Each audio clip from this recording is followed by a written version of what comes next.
Hi, everybody. Welcome back to the Ginger Cat Podcast. I'm Stephanie. And I'm Rachel. This week, we are going to be talking about friendship breakups and the mental toll that they take on us and the kind of process that we go through when we lose important people in our lives. Um, there's a lot of grief that comes along with friendship breakups. So you're not just losing that person. You kind of lose yourself in that too. That's what that means to me. Mhm. Your routines, what kind of routine did you have with that person? Were they your ride or die? Were they your gym buddy? Was this somebody that you just sat and drank coffee with? Or was this like your true best friend, this person that you thought you would never, you know, they're always going to be in your life? You just don't ever know. Mhm. Um, I know my experience, there was so much history in mine, and grieving it was like grieving that with them still living. Mhm. And that's hard. It's And like, to grieve. yeah. And I think that actually grieving a lost friendship is worse than grieving a lost relationship with a significant other. And in some ways, I think grieving anyone who is still alive is the process of going through that, and coming to terms with everything and healing, I think is sometimes more difficult than grieving those who have passed away, because that is the part of life. I mean, the end of life cycle, like nobody can avoid that, and there's nothing you can do about it. Yeah. But I feel like when friendships and you rehash things and go over things in your mind, Especially if you you always think about. especially if you get ghosted. Like there's no closure at all. There's just cut off, like no Right. more contact. It's like, what did I do? Where did Yeah, I you go get wrong? blindsided. Is it me? Is it you? You overanalyze it, like everything, and replay the conversations, or you go back through the text messages and try to like figure it out. And you can, for someone who has mental illness, that sends you into a spiral, or it can. My experience, it did. Mhm. Right. I. Especially like me with my BPD, my fear of abandonment, Hmm. whole nervous system goes into panic mode, and then I immediately want to fix it because I automatically blame myself. And in some cases I've had to sit back and think like, okay, yeah, I might have played a part in it, and I can figure out what kind of part that was, and come to terms with things and maybe try to apologize, but it can't just be all my fault every time. Yeah. And on the flip side too, being the opposite, the person that wanted to or needed to leave the friendship. Maybe it was too toxic for them. They needed to create a boundary. I think some people, it's easier to just avoid having that conversation of saying, I can't be your friend anymore. And they just ghost people, or I can no longer have any type of communication with you. Maybe they still care about you. And like in my scenarios, I can love you from a distance. I can care about you from a distance, but the toxicity is too much. I have to create that boundary. And, you know, I know that word has come up a lot, even in previous podcasts, and you're going to continue to hear that word. It's a big part in um, mental health stability, maintaining, your positivity as far as growth and everything. Sometimes you just have to, but I don't feel like, I think everybody deserves an explanation. Hmm. Yes, feelings are going to get hurt, and it's really easy to be an avoidant person and, like, well, this is too difficult for me to process. I don't want to hear them, crying or being upset or being mad. I can't handle their emotions because that'll make my emotions worse. Um, or maybe they just don't want to take accountability for it, whatever the situation is. Hmm. It's just, it sucks either way, being the person that has to create the boundary, or, you know, the one that's left most of the time, I think, clueless. Yeah. And a lot of times we are. Yeah, I've been in that situation before, and I will, for months or even years, I will replay conversations or scenarios that happened, and well, could I have said this different or that different or whatever, and driven myself nuts Yeah. I mean, with that, the with a grief, few different the grief is situations. real. And then the, Mhm. just feeling like, maybe I should reach back out. Like the guilt of, can I apologize for my part in whatever it was that happened? But then it's like, Mhm. look at how good you're doing outside of that friendship. You've had time to reflect, what did that friendship really mean to me? Mhm.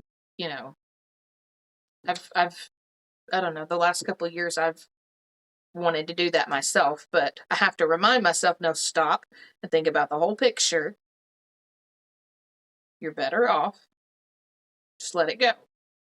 Forgive yourself. Mhm. And, I'm not saying like if I ever just randomly ran into this person in public, I would like try to avoid them. If they come up to me and, said hi, I would be cordial and just be like, hi, how are you? You know, whatever. Glad you're doing well. And then just leave it at that and, go about my day. Right. Yeah, I have someone like that who reached out to me within the past couple years, and I keep that person at a distance, but I've learned to, I mean, we had a pretty big falling out, but I've learned to, be civil. I'm okay with being civil, and Mhm. just, every once in a while, maybe we'll like comment on something or like send a message or whatever, like, hey, how have you, whatever, and just leave it at that. Like it doesn't go beyond that. I've had to learn, you know, some people, it's okay to bring them back into your life in the kind of like the outskirts, I guess, Mhm. if you want to say, but not actually bring them back into your inner circle. You know, they're over there. You can see them, you can acknowledge them, but it doesn't go beyond. You're honoring those And that's boundaries. not true. That's not. You can't say that for everyone, but there's a scale. I don't know if that's the word I'm looking. There's there's people you can do that with and people that you can't, and there's all different kinds of factors that play into each case. I don't know. My running history, if I let this one person in particular come back repeatedly into my life, I get burnt every single time. So it's like, how many times do you actually have to touch the stove eye before you realize, ow, that hurts? Yeah, and then This there's is those not, people where it's like you are just too yeah, toxic, it's you're like, not going to change, you don't want to do better for yourself, so you need mhm, to just stay away. yeah. And, Respectfully, just stay away from me, please. yeah. And then, two, I think, you lose a part of yourself, who you are as a Mhm. person. Like I said, if this was your gym buddy, then you're just like, oh wow, who do I go to the gym with now? If you're the type of person that needs accountability and you need somebody to go with you, I think a lot of people are like, just go to the gym by yourself. Well, not everybody can do that. No, some You people know, need that motivation. um, or if this was like someone you went, you know, um, I lost my train of thought. Sorry, like your coffee buddy or Yeah, your shopping yeah, buddy. Like somebody you you might meet have up a with for friend like one. you might have a friend that every time you have a special event, you just be like, "Hey, come pick out a dress with me." I don't know. Mhm. Something. Or even if it's like something you've like struggled with and you are kind of like on a healing journey with it, and you have that one person that you check in with, and they help like kind of keep you on track, like, hey, I just want to let you know, Yeah, like, I accomplished this, and if you lose that person, it's like, okay, well, who am I going to share my progress with right. now? Well, it's like mismatched growth. You and me, for example, I think this is a really good example of being in the same situation at the same time, but seeing our growth how it kind of went back and forth. Like I would be okay for a little bit, and you would spiral, and then we'd switch places, and then we'd be kind of like on the same page. And I would feel, I don't know about you, but I would feel like, okay, I'm finally getting over this. I'm feeling better about it, whatever, it's in the past. And then you would have a bad day and think about it and text me, and I'd be like, oh gosh, here we go again. Like we're gonna spiral again because now I'm gonna start thinking about my situation, and it's, you just, I think true friends can get through that. That's what you're supposed to do is build each other up. And so when you get a friendship dynamic where they don't understand that, or somebody that would get aggravated, not as understanding, like, well, man, just stop talking about it. Quit bugging me about it. I don't want to hear about this mess. You know, I think Hmm. a lot of times that's where friendships start to spiral. Or jealousy. Maybe one friend is succeeding in their career, or they come into a lot of like unexpected finances, and maybe the other friend's struggling, or they hate their job, and all this stuff. So one's jealous over the other one for some reason, and I don't know. People like to pick fights Hmm. over like just the most Yeah. petty stuff. And I think Yeah. one thing, like, I don't think we've discussed yet is learning how to decipher when someone is a frenemy and not a true friend. Oh, I have that I radar. just now thought of it because I have someone like that, and I was friends with this person for years, and it only was after things fell apart and the person betrayed me in a huge way. Mhm. I sat back and looked back on the whole friendship and thought, wait a minute, like this wasn't okay back then. This thing that was going on, 3 years ago, 5 years ago, whatever, Mhm. last year, this, it's been a few years past since, I put that behind me. But like at the time, I was like, wow, like I can literally look at the timeline of our friendship. This person did not treat me well. This person called themselves my best friend. They could actually be really mean. They were just really good at disguising. Right. Well, I had one that would, once you stopped, I don't want to say like bowing down to her, but like if she felt like she wasn't getting what she needed out of you, like if you wouldn't drop everything for her in her moment of crisis or whatever, and I say that loosely because it wasn't always a crisis. It would be Mhm. something simple, something petty, and like, wow, this is not an emergency. You made this sound like it was some big, like something that I would drop everything with my family just to come, you know, but at the same time, knowing their mental health diagnosis, it was to them in that moment. And so I don't mean to sound like insensitive to that, but with my own Mhm. boundaries and looking back at the friendship, they would bounce around from person to person to person. It seemed like every couple of 3 or 4 years, and it's like they would suck all the energy out of them. I'm like, okay, well, let's move on to this other person who is going to pour everything into me. It's exhausting, Yeah. and yeah, I felt like a terrible friend for feeling that way because I'm such a giver. I'm not a taker, I'm a giver. So, Mhm.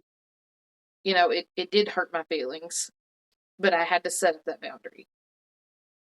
I had to pull away. And then once I did realize how toxic it was. Mhm. I'm not saying that Yeah. they're totally at fault for the friendship falling apart because I had my role in that too. I guess, Mhm. for not speaking up and standing up for myself and, saying how you're treating me is not right. This is not what friends do. If you were really my friend, you wouldn't treat me this way, you know. But Mhm. I was so worried about losing the friendship that I just went along with it.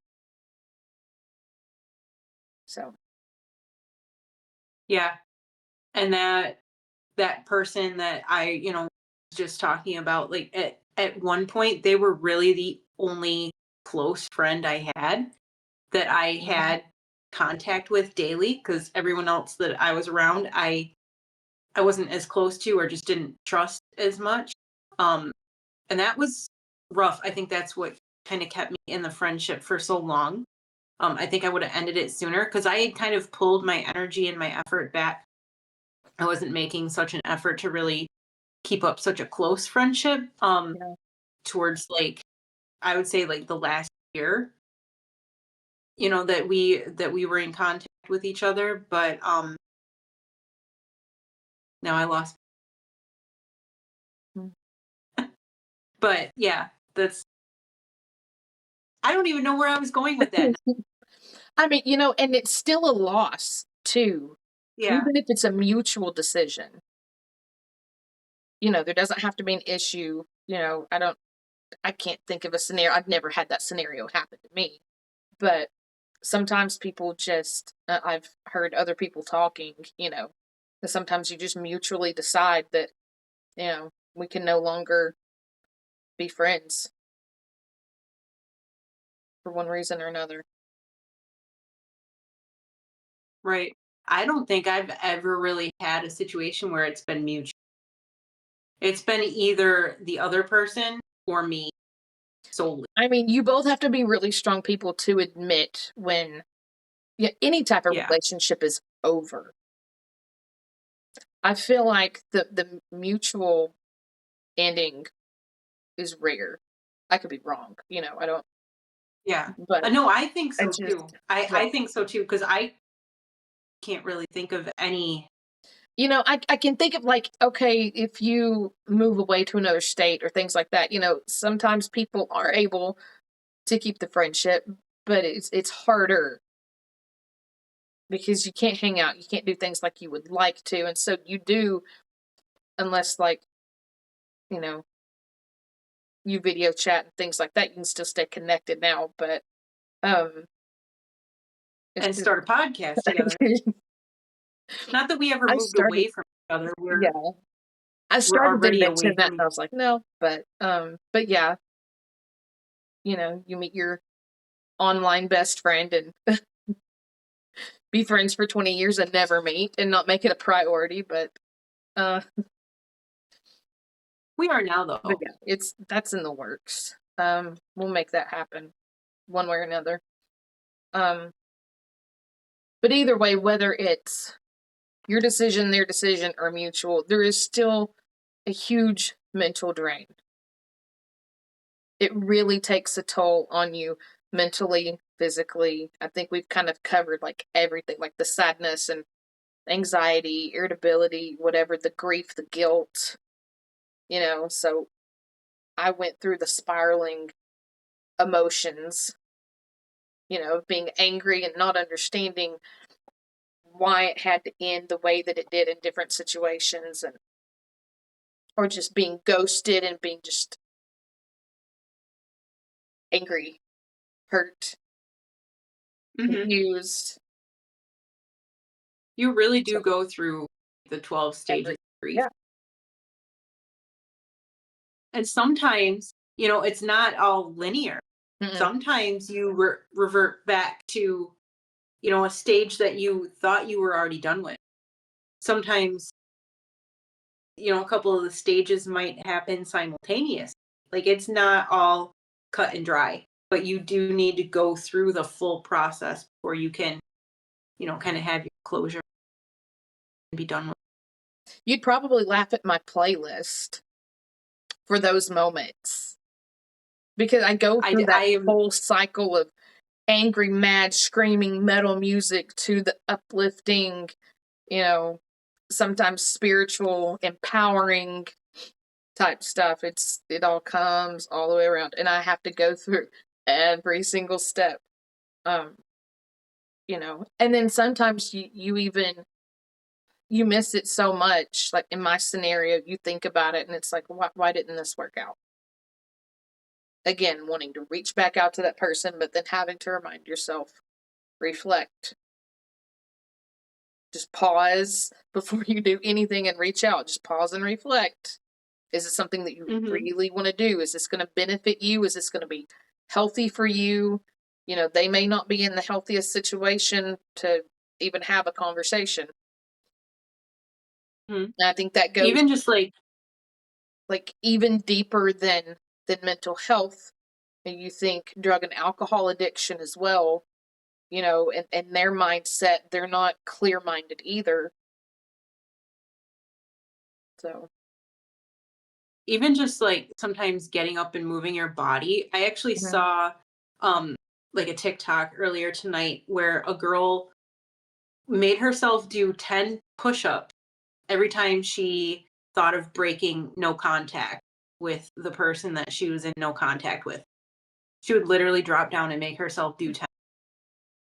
Not, it doesn't necessarily have to be push-ups. It could be like Yeah, go for a walk dancing to a or song that you like, or going and like walking around the block or whatever, but like just moving your body and just giving yourself a different outlet for that, and a little bit of time turn your to phone where you off. can kind of, huh? You can just turn your phone off Turn your for a phone little off? while. Yeah, that too. Yeah. I can hear my dog out in the hallway clickety clack, I think or we've he hit like wants to come in. I think Keep we've hit talking. okay. I think we've hit like the main points of what we were wanting to say. Was there anything else that you wanted to add? Um, um, no, I think that was, yeah, hit on, I think, all the main points that we've gone over. I think it's good to remember too that not every friendship is meant to last. Um, some people just are supposed to be in your life for a season. Or maybe you're supposed to be in their life just for a season, just to teach them one thing or be a positive influence or just an influence in one way or another. Um, we're not always meant to be forever. I think that's part of my problem is that I cling on to people. The Oh way my God, when I was younger, I was super clingy, but that just went along with, at the time I was undiagnosed BPD. but And like so I didn't know how to cope. I can't. That was part of like the people pleaser that I'm learning to not be more of. But just like I wanted to be friends Hmm. with everybody, the mentality of why can't we all just get along? Why can't everybody just be friends? And but obviously not everybody thinks the same. You're not always everybody's cup of tea, and I understand that now. But Hmm. for a long time, that's I didn't understand. Not everybody likes caffeinated coffee. Some people like decaf. I Exactly. don't You know can who they be are the or where they are, juiciest, but ripest peach, and there's still going to be somebody that does not like peaches. yep, they It want an doesn't matter, apple instead. Yep, Mhm. they want an apple instead. We talked about that in the Exactly. live a little bit. We did. Yep. Very successful live, Mhm. I might add. Which, if y'all haven't caught any of them, find us on TikTok. Yep. Come hang out with us sometime. We're fun. We always find like somebody interesting to talk to, Mhm. whether it's, someone that we've, talked to before, or somebody Somebody new brand new. that, Yeah. pops in. Yeah, somebody brand new. But yeah, we've gotten really good feedback Yeah. So, from you know, for part two, because we're gonna have to have a part two for this. We've actually had some inquiries come in. So really appreciate everybody that's commented and sent us messages wanting to contribute to this topic specifically. So next episode, we're going to hear from a mother and daughter and from one of our friends that we've met on TikTok. She wanted to share her thoughts on this topic too. So you still have time to send us your thoughts on friendship breakups. Or anything in general, but if you want us to read anything on the next podcast, just make sure, I don't know, by Sunday, This is January 27th. So by Sunday, either comment Yep, this is or Tuesday, so email us, or if you follow us on TikTok, you can send us a message there too. yeah, sometime within the next, what would that be, 5 days? 4 days, Yeah, I guess, today's Tuesday. of this video being, and you can comment, or if you wanna remain anonymous, you can DM us We'll definitely for sure keep you or honor anonymous if your that's wish. what you want. Well, I mean, even the ones that I have, I don't, I'm not gonna say, or if you read it, we're not gonna disclose who those people are. But Right, right. but So, well, we appreciate everyone who has been supporting us, giving feedback, even just sharing our videos, sharing our lives, liking our lives. We had a crazy amount of likes on the one. Super happy. We were up to what, like 7,000, I think, mhm. almost 6,000 something. Yeah. So yeah, we appreciate you guys, and we will we will see you next time. Just podcast. I'm Stephanie. I'm Rachel. Have a good week, guys. Bye.